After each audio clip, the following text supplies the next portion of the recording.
with a black woman carrying on a council in one of the American districts, and there were some black representatives on the council, and she blazed into them. I mean, you would be shocked. And at the end, she said, "I am a free black woman. I am no longer on the plantation." And I must say that that is a perspective that I have begun to embrace, in that I will not allow anybody to intimidate me, especially into silence, because I know who has my back. Huh? I know who got my back. Freddie, if I make one another comment on this, you talk about your mother's encounter with Prime Minister Adams, but that that she was able to do that because there was a culture the BLP had, which no Yes, longer existed. Where yes, once you, especially at the National Executive Council meeting, yes, once you got there, they will let you know you are no longer Prime Minister, you are Comrade Adams or yes. Comrade Arthur. Yeah, And you and she spoke was on the freely. NEC.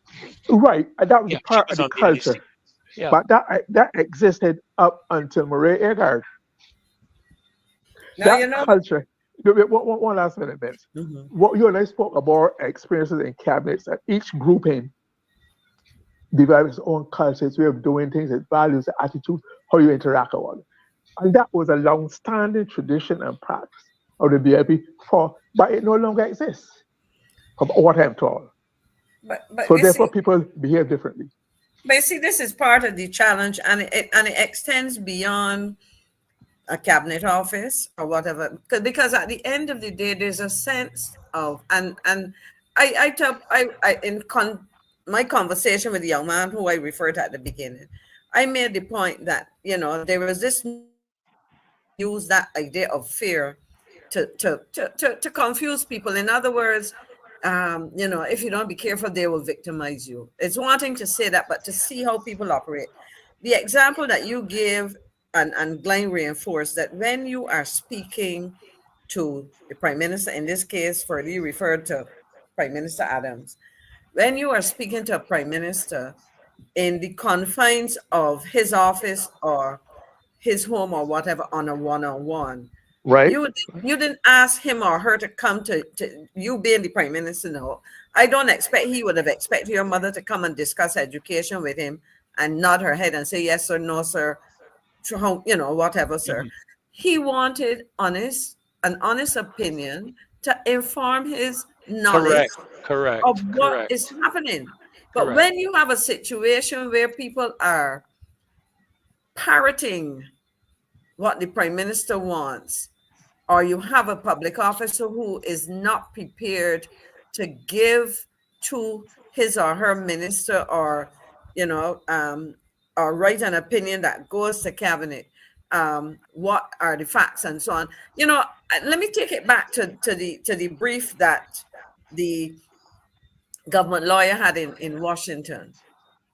When I listened to him, I said to myself, especially after he heard the contributions of the team, he must have said, "My goodness, well, they didn't tell me, they didn't prepare me properly for this." At least that was my interpretation based on his contribution, Hmm. and then his what I would call his rebuttal after hearing the comments of the team.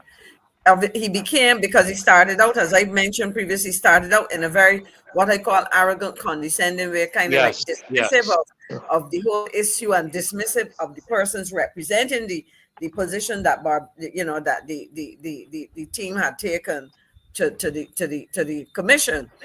But then, of course, when he listened, he then recognized that I really know what I'm talking about here. That was my reading of the situation. And I presume that, and to have the chairman of the Joint Select Committee there, I would have hoped that with a proper briefing, but again, the question is who decided who was going to go, who provided the briefing, why was the briefing of the nature of what was the extent of the briefing, sorry, that they were given, and so on. So for me, what I am seeing is a situation where at multiple levels of the society, people, for whatever reason, are intimidated into not expressing themselves, or feeling uncomfortable with what they're thinking, sharing their thoughts or being honest and open. And as a result of that, I think that we stand to lose, because at the end of the day, um, we really are, as a country, losing out. I mean, you make reference to the self-assuredness of the young people that were with you. But my question is, while yes, this generation, Gen Z, I think would be, and the Yeah. millennials for them and so on, may have a level of confidence, or apparent level of confidence, I am not sure that that applies across the board. I think that for it's a question of what really transpires um, when we have a number of young people. I was looking for something, I kind of lost my thought. But really and true, my basic point is that I would like to see more young people demonstrating that sense of awareness, because are we allowing our young people to get a majority, or significant numbers of our young people to get caught up in matters that are material, that are superficial, and as a way of, they may not be fearful, but they may not be sufficiently conversant with the issues that matter, that should really matter to them. Because when I listen to a 20-year-old, and I believe Shakwani is maybe 10 years or so older, or a little around that kind of, that might be the age differential. And then Don would probably be a bit older. When I listen to those young people, I listen to young people who would, and from different socioeconomic situations and so on, but who would have come up with mentors and so on, who would have pointed them in directions that made them politically aware, very conscious of issues, and willing to get involved at that level. For me, too many young people, and it probably is less about fear and more about lack of exposure to things that impact them. And the consequence of that is that perhaps if young people are not made to, are not aware, or are not socialized or oriented into addressing or engaging on matters that are significant in their lives, and not, because when I look at what's happening around here, there's a lot that is done to keep young people in a frame of mind that's about entertainment. And I may be interpreting it wrong, but I'm not seeing the teenager Glyne or Yes, Ferdinand that would have ma. spent a lot of time reading issues and familiarizing, I don't know, with But national and international issues. What do you, you think? you're making a good point. Unlike everything is in life and children, is how they're socialized from home, from the very beginning. You can't, that is where it starts. My children, I told them certain things in life. One of the things I told them is that, remember, nobody in this world has a monopoly of words or thoughts. You can speak. Be respectful, but we'll be prepared to defend your position or your rights anywhere you go. And that is the way I've instilled it, and that is the way they are. I learned that I never got any direct instinct instruction from my mother, but that is the way we were raised in that era. Um, you have to prepare. You have to read. You have to make sure they read, that they're engaged and they're part of the world. Um, Otherwise, they can't contribute to the world. They will just carry. They will not be contribute takers of the world. I don't know. I don't want to pinpoint my children direct, but I've seen my children go into situations abroad and operate as they were born in the element, because they were prepared, they read, they listened, they're involved in it, so they were not overawed by anybody. Let me give you one example of what I mean. The kind of spirit that maybe it's just me as an individual. I remember when Bill Clinton came to Barbados when we were in government, and I was part of the back when part at the airport, Prime Minister Arthur. And they came off the plane, etc., shook hands, take pictures, and then they were making their way to the Grace Adams Street, whatnot. And so I was in the party up front. And when I got there, and when once um, President Clinton got in, and Mr. Arthur was there, the Secret Service, and their press got this block started telling the Barbados press they can't get in. I said, sir, sorry, but this is a sovereign country. This is Barbados. This is Barbados. You cannot do that. I said, there's nothing. You have to respect all rules, all protocol, and you have no authority to try to forbid the Barbadian press. You don't have that authority. That legal. He said, all right, okay.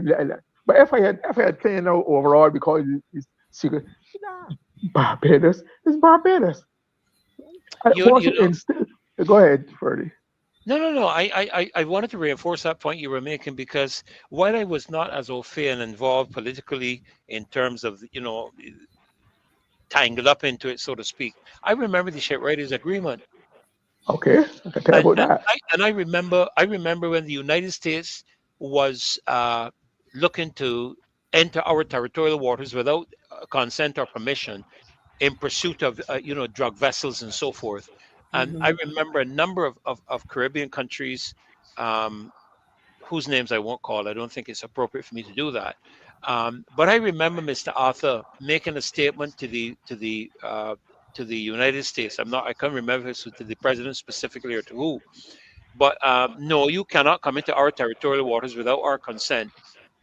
Without our notification, notifying us, consent with us, notify us, you're in pursuit of this vessel and we need your permission to enter your territorial waters, blah, blah, blah. I remember him making that position very clear. And that was one of the things that caused me to gravitate a bit toward Mr. Arthur, because I saw that aspect of a lack of intimidation. And to be honest with you, Glyne and Maxine, I saw that in all of our political leaders. I'm talking about our prime ministers. I remember from Barra, I remember Adams for a brief moment, Brief St. John, I think it was a very brief time. I think it was just 11 months. He was prime minister at the demise of Mr. Adams. And then, of course, there was Mr. Barra that came back in again. And then Erskine Sandiford, I think, was in. And then, of course, the no confidence motion came and Arthur was into office. I have never really seen, and oh gosh, I don't even think I should say this, so don't let me say it. I can't say that I have ever had that communicated from that level, because I'm still a believer in the anointing that goes down from the head of Aaron all the way down to his garments, the aspect of that perspective. But to be honest with you, I've looked at my children, Glyne, and even currently, I've been having some WhatsApp discussions with two of my sons, my two sons, not two of my sons, because I only have two. And I don't have anybody else out there at all. Careful. Just in case anybody wants to. Your two sons. I have two sons and one daughter, and I don't have anybody else anywhere else on the planet. And I find that they're very well informed, but I don't find that of all young people. That's my concern. I think Timon and Don are anomalies, in the sense that based on their specific interests, that they make us aware of a number of things that are happening. And of course, because of the impact of what could happen, where both of them are concerned, there would be a greater interest there. But I find it very difficult to encounter young people who have any interest in the politics of Barbados, period. It's almost if they're prepared to live with whatever happens. Can I add some back? Yeah. Can I add some backstory to the shipwriting agreement? I was in cabinet at that time. Yes. Yeah, I remember it came, and there was no doubt about it. Where Barbados stood on it. No doubt at all. What the tragedy about it, though, Martin talk, you didn't want to call them a countries, is that Some country who got the same agreement went ahead and signed it. Some people were tricked because they told, oh man, I won't call it, oh, Barbados is all right. Barbados said, oh, okay to it. So you can sign it. They never picked up the phone and called the check Barbados. And some of them fell in it. So the Prime Minister said, no, you have to bring a fresh version for Barbados. It will not be allowed. So there were, even for something like that, it's a good thing we were their friend and not the enemy. They still want to take advantage of it. So you have, and the difference is, you talk about leadership, right? You know what is one of the primary and major determining factors in the leadership of Barbados all down the years? The quality of the intellect of our leaders, both formal and informal education, the exposure. So they were self-assured people as individuals and Barbadians who could stand up to, and did not feel to be intimidated with anybody in the world. Because that was all of them were, I don't mean to glorify academic qualification or what, but when you have been exposed and you know, you can think, you can analyze and critical think of yourself, you don't have to be overall intimidated by anybody. And that has been their old mark. You don't have to prove it. You don't have to prove anything to anybody at home or abroad. Yes. Right? And that is different. And that is what has brought Barbados to what it is. You just made a very critical point. Sorry, if I could. Just now when you talked about academic, I don't know you're glorifying. I see the thing about education, and I say education in its broader sense, and I say this to my students. I taught management. I say to them, if I do nothing else but help you to develop the capacity to think critically, I think I have done a decent job. In essence, once you can do that, you can pick up any book or listen to any argument or read any article or whatever the case may be and work it through your brain and come to a reasonable personal position rather than parroting what somebody is saying to you or what you... I want to shift our attention just for a few minutes for the last few minutes of the program. So, Glyne, you go ahead and make your comment, because I want to shift quickly that we wanted to touch on tonight this matter that occurred that I'm sure both of you all are familiar with this TKY Ponzi scheme. And the impact around ramifications. Is it TYK or TKY? Is TYK or TKY? TKY, is it? I think I'm trying to remember. TKY. Okay. TKY, because I think TYK or something. TYK, I think it is. No, it's TKY, because I'm looking at an image stuck up on their door. TKY. Okay. TKY office will be closed until further notice. So I want us to just touch on that before we go off of the program tonight. So go ahead, Glyne, and just make your comment and before we shift to that. And while you're talking, if it's okay with you guys, I'd like to put no. Yeah, I say it quickly. Go ahead. Go ahead. Maxine was making Maxine made a very critical point about her students, because to be a good student, to do well academically, you have to have that discipline, that application from early throughout your life to get the results. You don't rise to the top and then suddenly believe that you are. The foundation is not there, the habit, the discipline, right? Like Prime Minister Arthur, if he had to make a major speech, about a month to 2 months before, he would start reading and preparing research for it. Rereading stuff, rechecking to make sure all that application you can't bluff the way too far. All right, I rest at that. Yes. No, a very excellent input, to be honest with you.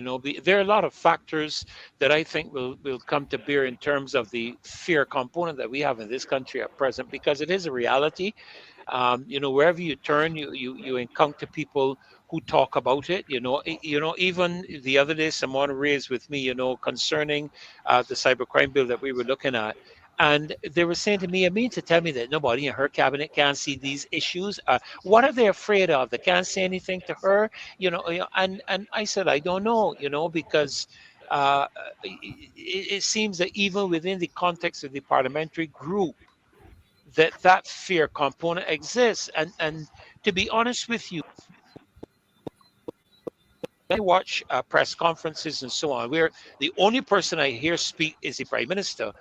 It suggests to me that type of a component, and I am not comparing the difference in press conferences per se with the two parties, but I observe that when Mr. Thorne has a press conference, there are other people who will speak, and it has to engage some level of confidence within Mr. Thorne to allow people to speak and express their views on whatever relative to certain policies and so on. But it's almost as if the Prime Minister is afraid to allow her parliamentarians to speak for fear that they may express things that may not be, go along with her instructions or orders or whatever. There just seems to be an element of fear there. But that being as it is, let's shift the conversation for the last few minutes we have. I have up on the screen just very quickly um, this little girl that needs some help. And Maya. my understanding, yeah, Maya is her name, and I'm just Maya. trying to get a bigger picture of the thing for my phone, because I don't, as I told you all before, this monkey handling gun when We it can comes to see it. I think we can see it pretty you well. can see it pretty well. Okay, good. You Yeah, can yeah. read the bottom. It says let's pull together and help Amaya before, during, and after liver surgery and employment. They speak about her the dad's need for work, transportation, persons to take her to and from schedule, Right, and right. And and, and, and and you see urgent the thing to do hospital with his appointments. sandals and shoes and so on. Right. Yeah, you can see all of that. Clothing and Yes. shoes, Okay. healthy prepared meals. Yes. So Yes. there's that need for I don't know if there's a contact number at the bottom Well, I further, but see it just something. I see something there on the bottom, but I don't know how to get. I don't know how to okay. get it up. Not to But worry, on the but bottom, I'm sure that we would have shared that, but people can check on the yeah, there is a Instagram yes.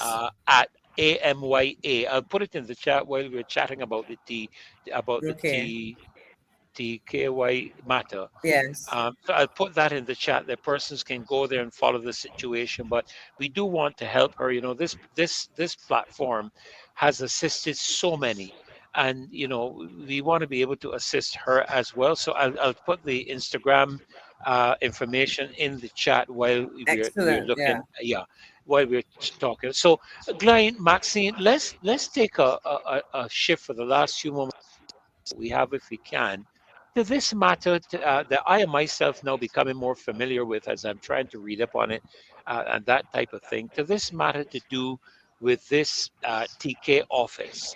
And I heard the central bank governor, and I wondered why, because I was so involved since I've got back with a number of areas. I wondered why the central bank governor was talking about this matter of Ponzi schemes until I saw this article in the Barbados Today? Today to do with this today. Yeah, Barbados Today. I think it's dated the 15th. That would have been Thursday. I think it would have been Yeah, I Thursday. think so. Um, Mhm. Article written Hmm. by Emmanuel. The heading is not us. The FSC Yeah, distances 14 was itself. Thursday, the 15th. The Yeah, 14th from the was Thursday. TK. Right, from the TKY shutdown. What do you all see in terms of this? I don't know how much you've been able to follow on it. I'm really getting the gist of things now, but in terms of these well, I don't know if it's upon the scheme or what, because they had offices here. They had to have had somebody's permission to open an office here, in the terms of the financial sector. I don't think they could just come in and open doors and set up things and do stuff. Your views on this situation? But I would have raised a number of questions because for me it is trying to understand exactly how people were supposed to make money. And my understanding is that you had some kind of arrangement where persons paid an upfront set of money. I would call it a fee or a membership. I don't know what it was, but people paid some money. But from the description that I got with this, he said it's TKY, that's what it is. Yes, But this TKY the Media. TKY was that people would earn money from liking, you had to click on these things, like how people would click and like the show. They had to do this and they earned some money. But there was also, from what I understand, a component. Some people in exchanging their comments in the chat said it was not compulsory, but you had to bring people along. So to me, there were some questions that needed explaining. Were people recruited to earn money and paid up front, which sounded a little strange, because if I'm getting a quote unquote job, do I pay some kind of membership or registration fee? It says here, okay, Barbara, today you're not getting rich. I can guarantee you that. Whatever the TYK Media scheme, which presents itself as a YouTube and TikTok partnership, requires participants to pay approximately $700 to advance beyond. So, this initial 3-day thing. So the question really and truly is what it was. And the offices, were they offices of people from overseas, or were there people in Barbados representing some entity? Because I mean, if what kind of organization? So to me, there are a lot of for me, a lot of Of unanswered questions. questions as to Yeah. what exactly people were getting into. And when you ask people to, I remember I first heard about this when I got a call from a gentleman that I know, and he was trying to get clarification on something, and in trying he had to try to explain it to me, because I was telling him I didn't quite understand, and I wasn't able from his explanations to get a good grasp of what it is. So I am still trying to understand exactly what it is. Now it says here that when they checked with Kaipo, there was no Yeah. company, but there's a Right. Right. name registered. Now let me Uh-huh. explain that, in the sense that a limited liability company requires a certain kind of registration, a certain kind of fee. And that is, you set up a company which is separate and distinct from you as an individual. On the other hand, you can go and register for a much smaller fee, a business A name, business name, and yes. it would be like a sole proprietorship or whatever. So it is different from a company. And I think that is what the article might be suggested, that there was a business name registered.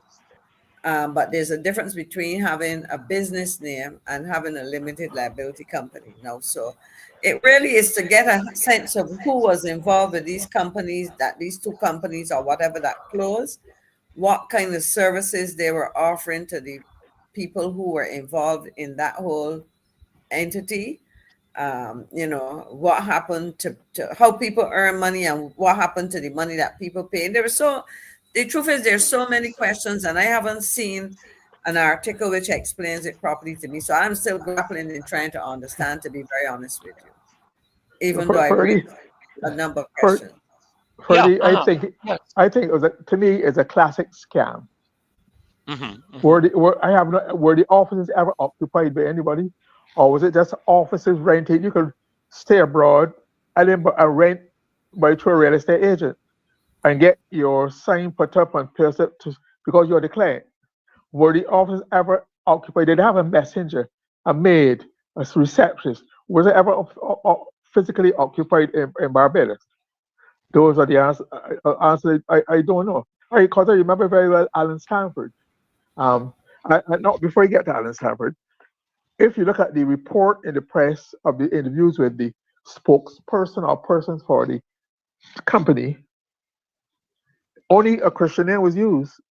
No Christian or surname, no full name, and they're speaking abroad by Zoom, right? No paper trail. Not committee or we're going to get your money back and this. And if you, there's a lot of waffle and saying a lot to saying nothing, not committing themselves. And I think it was a classic Ponzi scheme from the very beginning, planned and executed properly. Because it's clear that Barbados lost a lot of money. And they knew where to get in and where to get out. And so I think purpose. Because if you follow these scams around the world, these people don't leave much paper trail or much connection or what. So I wish all those who got burnt, good luck. But I don't think there's any real, unless you're gonna. And they know they always have these companies, these operators always have an exit strategy. They know where they get in and get out how to do it. They have lawyers standing by to take care of them or what. So it's a whole racket.